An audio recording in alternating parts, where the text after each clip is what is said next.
Greetings, magical souls. It's good to be back. I have had a very interesting May and start to June. but I've come on here today to share a few things and give you some updates. Perhaps some of this is helpful. We are certainly in energies where I hear loads and loads of people talking about how intense June is feeling for them. And I don't know if May was intense for you, but perhaps it was just because it was the month of my solar return. But I have been feeling this intensity for May. For me, was absolutely hectic. But I've been coming out of it this past week, and I've had some interesting epiphanies about what I've been going through. And because we are in these great times, and of course, we know how important this year and next year are in the shift, I thought that possibly some of these might be helpful for you. Yeah, what's really, really interesting is that I went to the hairdresser 3 weeks ago, and I had intended to just maybe get rid of the pink and to start putting my own color back in my hair. So I don't want to bleach it anymore and what have you. And I came out the hairdresser looking like this. The haircut in and of itself is so interesting because our hair carries energy, and our hair is actually like an antenna, to the unseen realms and to the energetic world around us and that kind of thing. And it just feels like it's 3 years ago now that I had short hair, and I've been through so much in those 3 years. And particularly the last two have been really, really transformative for me. And when I came out of there, I actually had the sense that I had let go of some of the shit that I've been through the past 3 years. And I've got this beautiful little Japanese lady that does my hair. And when I said to her, wow, I said, I somehow feel lighter. And she sort of, she reminded me of it. And she said, well, of course you do, because your hair carries energy. And have you been going through anything like really emotional? Maybe that's why it feels good, like because it's gone. It's gone now. The old part of you is gone. The part of you that's been through stuff, you've literally cut it physically, cut it off, away from the body. And so it was really, really interesting. And it does tie in a little bit to what I want to talk about today, because I seem to be going through this spiritually, physically, mentally, emotionally, energetically, you name it, I'm going through it. It's very interesting. The last week for me, I've gained a lot of clarity. I've started to have loads of insights and just really starting to see how things are starting to come together. After it feeling a little bit like being, I'd often describe it to some of my Patreon members like, I feel like I'm in a washing machine. And just as I get to the bottom again, and I can kind of like right myself, the cycle starts again, and there I am, like being tossed around in this cosmic washing machine. And so it's felt like that really probably for about the past 2 years. It's been so up and down, and that clarity is now arriving. So the first thing that I got was that when I was, for any of you who are subscribed to my newsletter, you know that I mentioned in the newsletter in the middle of May that I had spent sort of the first 2 weeks of May on the couch crying, and there were several things going on, and even things within the family and stuff like that. It was just like, it was a lot. And it felt like every time I came up for air, the next wave would like just panel me over. I really was sitting there and going, why does this feel like it's getting harder and not easier? Why? I don't know if any of you out there are feeling that, like, this should be getting easier. Like, this is not my first rodeo. Why does this feel like it's getting harder? And the other thing is that I really feel like my soul or my higher self or whatever you want to call it, is a lot more presence. So I'll have things that I go through, emotional things or situations that unfold.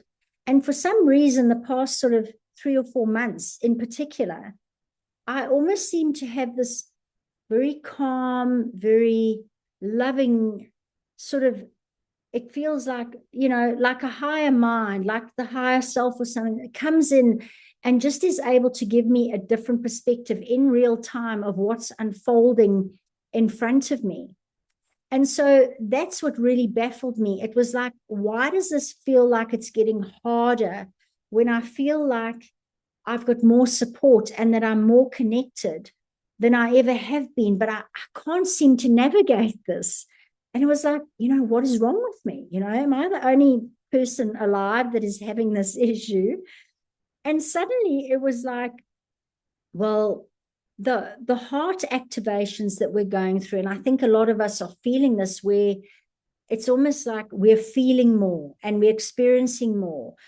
And I've spoken about this as well, like getting rid of the sort of walls that one might have built up around the heart, because I had to do that when I first arrived in this realm, because I couldn't bear the suffering and the cruelty and the torture and just the general way of things. And so I think a lot of you who are watching a channel like this, we're not from here. We are sensitive. And so to shut down the heart was really a way of survival. It was an adaptive strategy, and it was just to keep out the pain. But unfortunately, it also left somebody like me feeling rather numb about the world. And so as this has been more activated over the past, particularly since my September last year, it's what I suddenly realized, and what came in for me is that the heart is activating, all those walls are coming down.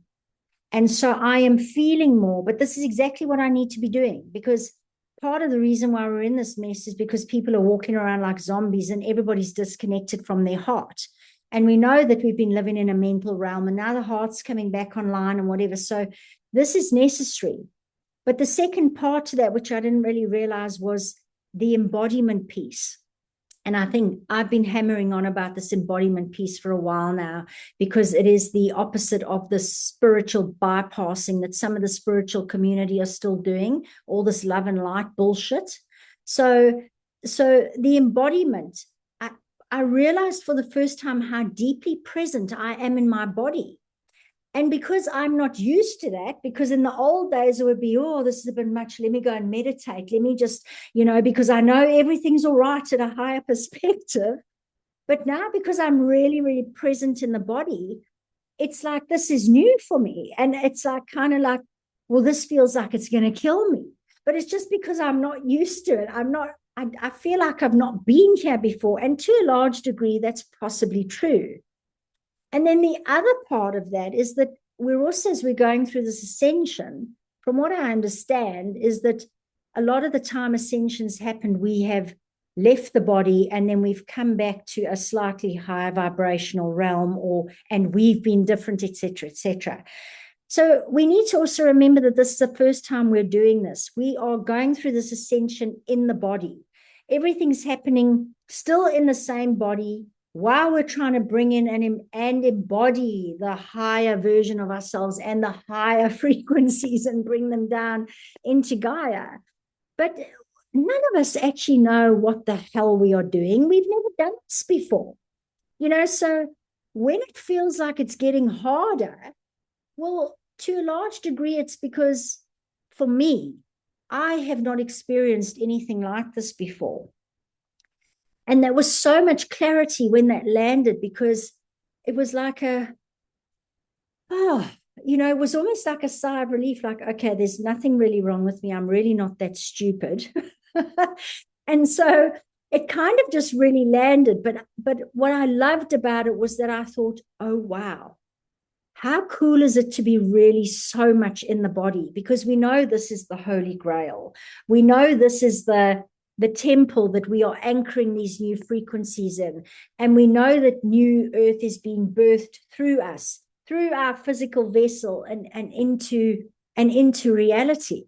So So it was actually something that I'd not really noticed. I'd not really noticed how much more deeply I've been sitting in the body. And so maybe that's helpful for any of you out there who've been experiencing like why on earth, when I've been on the path for so long, does this feel like this? And who knows, maybe this helps to shed some light on it. But it was a real epiphany for me. And the other thing is that I realized is that we all say, or at least I say, oh, I want change. We need to change the planet. We can't carry on like this. Oh, we want change. Change is never comfortable. Change is never like a smooth ride. Change is discomfort. And that's why the saying is you don't grow in a comfort zone. So the sort of next part of this little bunch of epiphanies, if I can call them that, is that the realization that every time I almost feel like I am now not happy being the small self anymore, there is almost like this cracking open, and then I am feeling very raw and exposed, and it's like I've shed a layer of my skin and whatever. And now I don't really know who I fully am right now, because I've now shed this old identity that I've been carrying around, which is like a mask. And it's not really me. But now there's another layer, well, one layer less that the real me has to actually work through.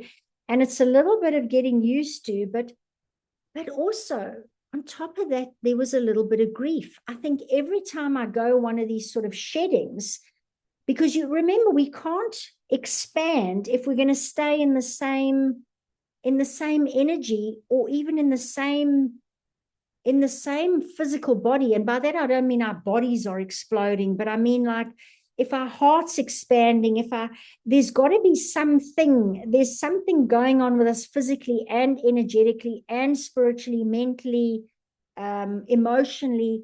But with expansion, there's got to be some cracking open. There's got to be some kind of release. There's got to be some kind of letting go of baggage and that kind of thing, because it wouldn't be expansion if you were remaining exactly as you were, so it's really, really weird. But there was a little bit of grief every time I did that, because it was almost like the human self going, oh, I've had to let that go. Like I've had to let that part of me go. And this leads into something that was very, very profound for me. And that is when I sit there and I'm arguing with myself, going, why is this so hard? What's wrong with me? Are you stupid? This is not your first rodeo. Why have you not got your shit together by now? What really started to come in for me was this realization, and it's tied to the shedding of the skins, because I thought, why would I be grieving something that I'm asking to let go of, that I'm happy to let go of? And what I realized is that all those adaptive strategies and those coping mechanisms and those little survival habits that I had developed, they have gotten me as M to where I am now. They protected me in childhood. They've helped me survive this world. They have little 8-year-old me, little 6-year-old me, 12-year-old me, 25-year-old me, 30-year-old me, whatever it was. Those things have kept me going. Those adaptive strategies that I'm now are now almost holding me back and making me feel like I'm too big for my body almost. They got me to where I was, and to where I am, and they are a part of me. And when I realized some of that, it was like, oh, wow. Because I started, instead of fighting with myself, I found myself in a place of deep love, self-love, compassion. Like little 8-year-old me managed to develop that strategy to survive whatever was going on at that time. Go 8-year-old M. And then at 15 or at 20 or whatever it was, when I was going through my abusive relationship and things like that, all of these things enabled me to just go on one more day. And so I think that's where the grief was coming in, because it was what I'd been fighting with, when I almost ended up in that, like, wow, look at what I did. They might be really, really frustrating for me now, but look at how they served me then. They were not purposeless. They were not useless. They were not things that were just like, oh, random, and they had no meaning. But the problem is that they became part of my identity. And that was then what I was. Oh, I was a this, or I was a, often for anybody out there who's got children, it's very strange when you have children and you start taking them to school and the kids around you, or even the other parents, will come and say hello, and you'll go, oh, are you so and so's mother? And you almost become so and so's mother. It's like an identity. Nobody calls you by your name. They go, you so and so's mother. And the kids go, you so and so's mother. So all you are somebody's mother. And it's like you lose yourself when you become that new mother for a short period of time. And it's really, really interesting, because these are those like little coping mechanisms and adaptive strategies and whatever, they become ingrained in us and they become part of our identity.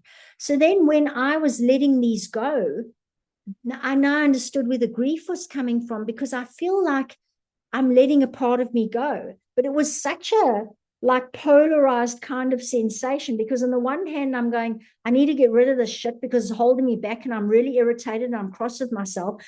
And then on the other side, I'm going, oh, but look at what I did for myself, and it kept me going, and that's why I'm still here. And oh, and now I love myself. And so there was all this kind of thing happening within me.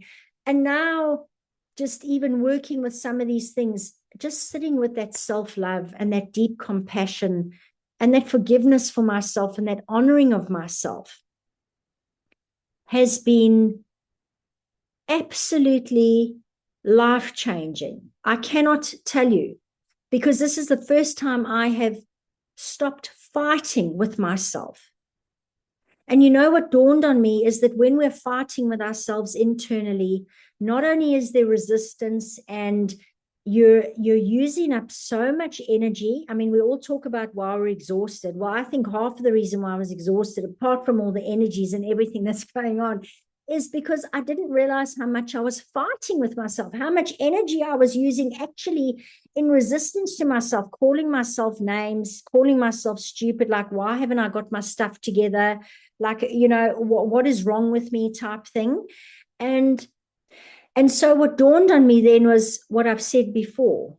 When we hold things within us, we can then give them to others. And so as we're moving through this time, if I'm going to be fighting myself, well, then does that not mean that it's easier for me to fight with others? And so if I can hold myself in this love and this compassion, this forgiveness, this grace, give myself some grace and cut myself some slack, it enables me to do the same for other people out there who may still be not awakened yet and who would normally irritate me and things like that. But I can start coming from that place of compassion. And one layer deeper from that is that not what unconditional love is? And that's what our animals give us. No matter how many times we've hurt them or harmed them or whatever it is, they can still love us. And it's the same with if you love your child unconditionally or whatever it is. And isn't that exactly what Yeshua embodied? He was that unconditional love in human form. And, so there's so many layers to this. And this, I don't think I need to explain it to my audience. But hopefully the words reach you and they enable you to, if you have been, to stop fighting with yourself, to realize what that's doing, and to realize how much energy you're using. And if we can't be friends with us and hold our own selves in this compassion and that, then I think it's going to be even harder for us to do it for others. And that's really kind of at the center and at the heart of what we are moving towards as we move into new earth is the space of unconditional love, but we have to have it for ourselves first. The other interesting thing, which was rather amusing for me, is that, I kept, when I was in the depths of going through some of these things and going, oh, in a heap on the couch, and why is this happening? And I can't stand it. And why does it feel so hard? And what have you? There was a moment where I could feel that bigger presence that I talk about, that gentle, loving presence. And it kind of came through, and it was like this. And I wanted to share it because it's so funny, because I actually journaled about it, and it came forward and it said, do you want to go back to the way things were 20 years ago? And all of a sudden I was sitting there going, no, I don't want to go back to the way, and it was almost like, so why don't you pack the pity party decorations away now, and let's get the show on the road. Unless you want to go back to what 20 years ago, 30 years ago, 40 years ago, you want to go back to that life, but you've just told me that you don't. So, time to put on your big girl pants. Let's pack away these party decorations, and why don't we get the show on the road, because you are not here to wallow. So get your butt off the couch, and let's start just having this new perspective on what is going on here. And it was just so funny, because it was then when I came out of that I started realizing some of these things. And it's just, as I say, navigating this like really being physically embodied at the moment and in the body, and some of these sensations really being very new. It was then that I sort of realized, you're not stupid. You just haven't actually been here before. You've had to switch yourself off when you came in here. Now you don't know what it's like to be switched back on. The last thing that I just wanted to mention is that I think I've mentioned before that Marianne Williamson quote, the one that it's something along the lines of, we aren't scared of our darkness, it's our light that frightens us the most. And the dragons have been particularly helpful of late in reconnecting me back to my power. And what I realized is that I am actually, to a certain degree, afraid of my power. And when I tuned into that, and I thought, well, why would I, you know how they often say, yeah, well, subconsciously you're afraid of success or afraid of your power or your light. And you go, no, why would I do that? But when I went into sort of meditation and I was thinking about it, it was kind of like, I got the sense that when we were in Atlantis, and most of us know that things went awry there, and we gave away our power, and etc., and we gave away our responsibility as well. And there's that saying, with great power comes great responsibility. So it's been very easy in this realm to sort of give away our power, because we didn't want the responsibility, because then when everything went to shit, we could go, oh, look, it's your fault. But the thing is that I just kind of got the sense that when we were in Atlantis, that when all the experiments started and when we started to give our power away and whatever, it was kind of like very much in the mental, obviously, and a loss of connection to the heart, but more so than that, the spiritual bypassing aspect. So we know we're all these beings from source and whatever, so it doesn't really matter what happens in this physical realm. It's all going to be okay when we get to the other side.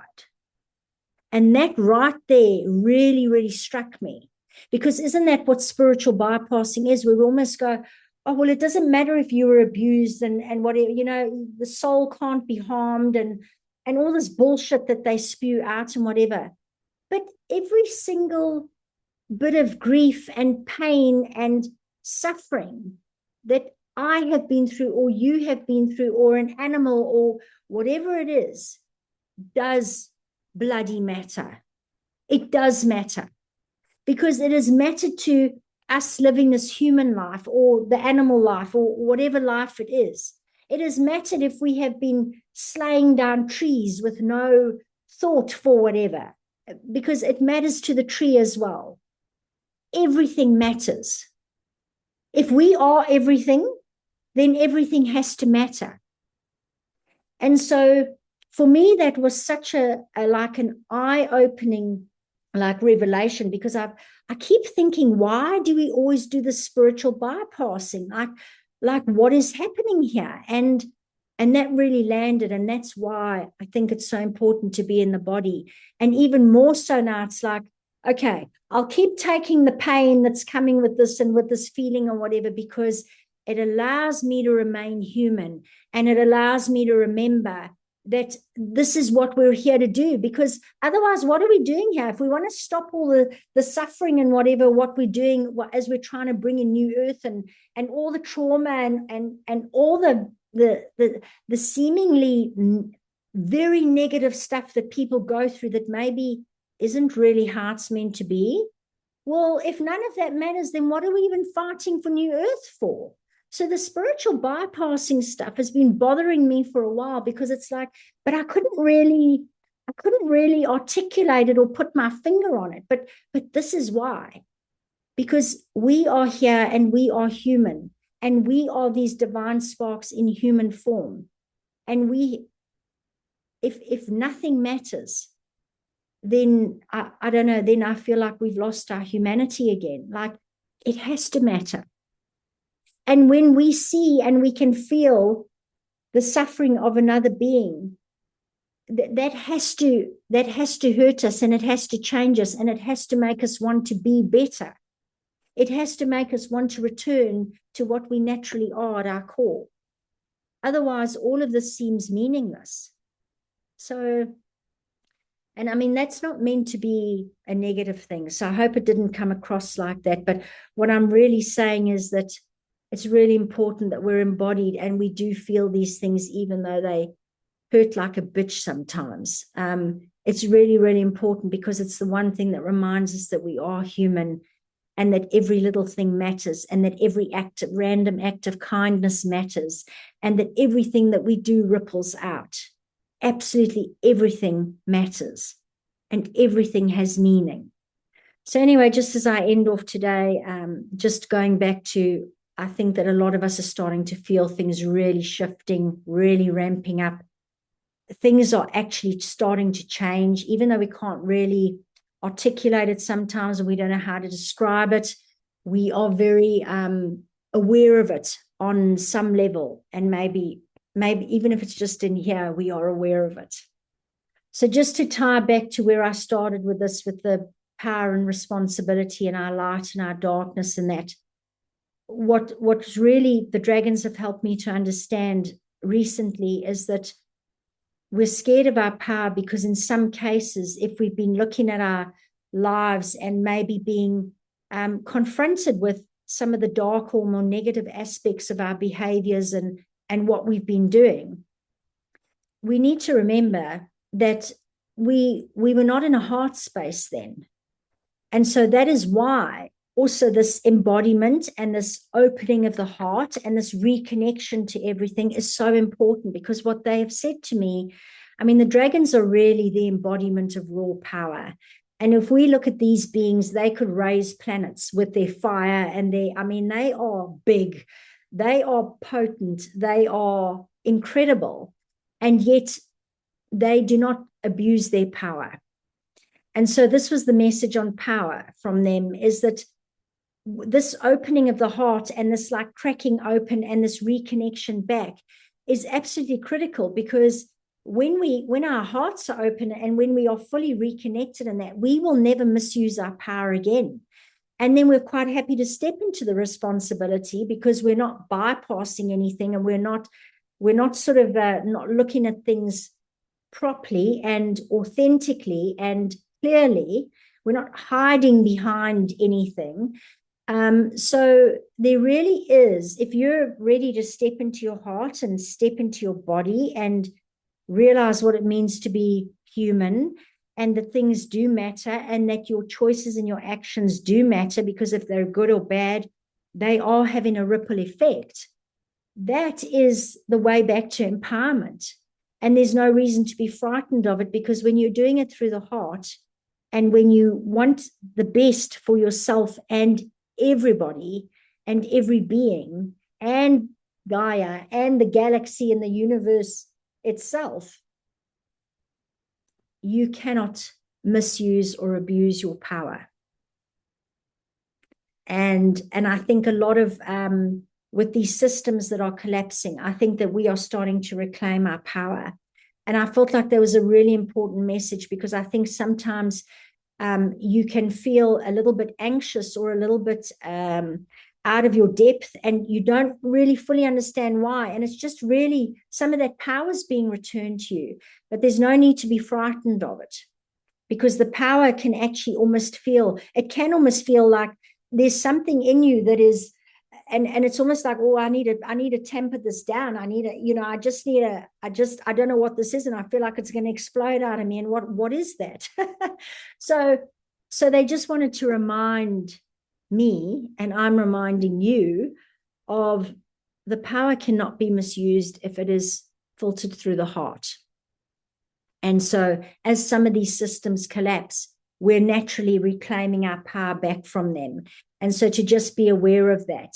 And that if you're feeling like you want to squash something, or like something's rising in you and you are being lit and you're being called to do something, to not push that down, because that is our divine power now rising and coming back online.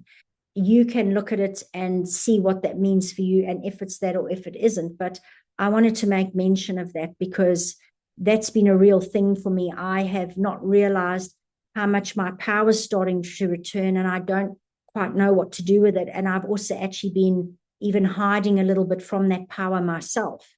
And it's really go time. And so for anyone out there whose power is coming back online, if it's coming back online, it's coming back online for a reason, and you need to tap into it and you need to use it.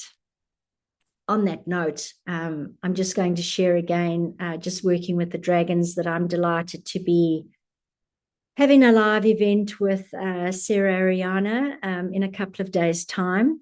I will leave the link to, if you haven't booked yet or haven't seen that, I will leave the link in the description if you would like to attend that live.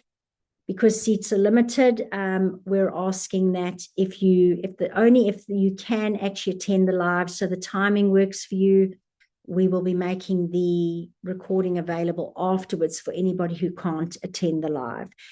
Saraharyana is going to be bringing in something from the Seraphim, and I'm going to be bringing in something from the dragons. And to all of you that have already bought tickets, I've seen some names there that I know, and I look so forward to seeing you there.